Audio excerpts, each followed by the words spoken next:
Hi, this is Tyler Cowan, and welcome to our class on The Great Economists.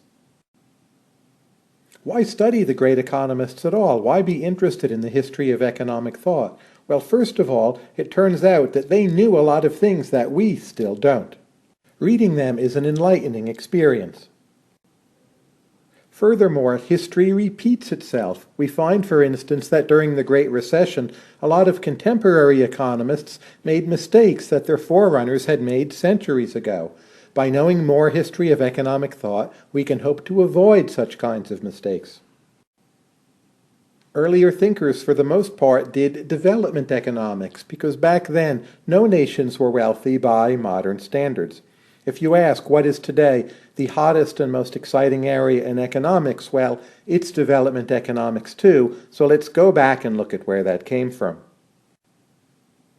Earlier economists also give us a different perspective on what we know. It's not just that they knew different things, but they give us a deeper sense of what we think we already understand, but maybe really don't quite.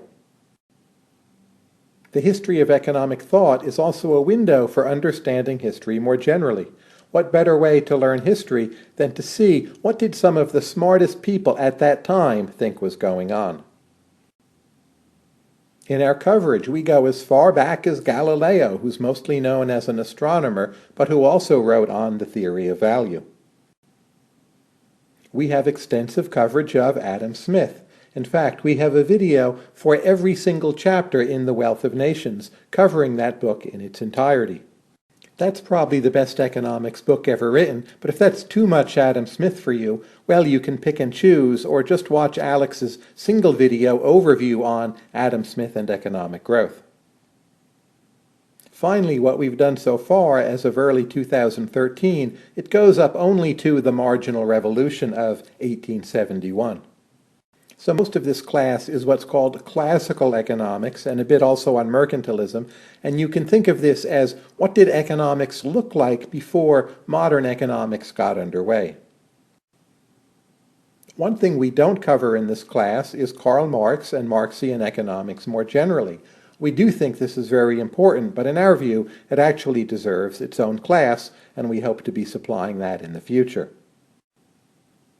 We have videos not only on the great thinkers themselves, but on many of the most important policy debates of their time, and that includes the debates over living standards in the Industrial Revolution, numerous debates on monetary policy, and also debates on taxes and debt. Does that sound familiar? Well, those are still some of the major debates today.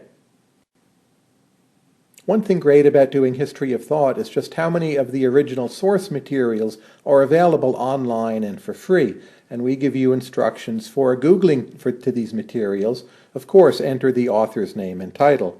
But when you have a choice of sources, we think the single best source on the web for history of economic thought is something called the Online Library of Liberty that's produced by Liberty Fund, and you'll find it at this website, and of course Google will bring you there too.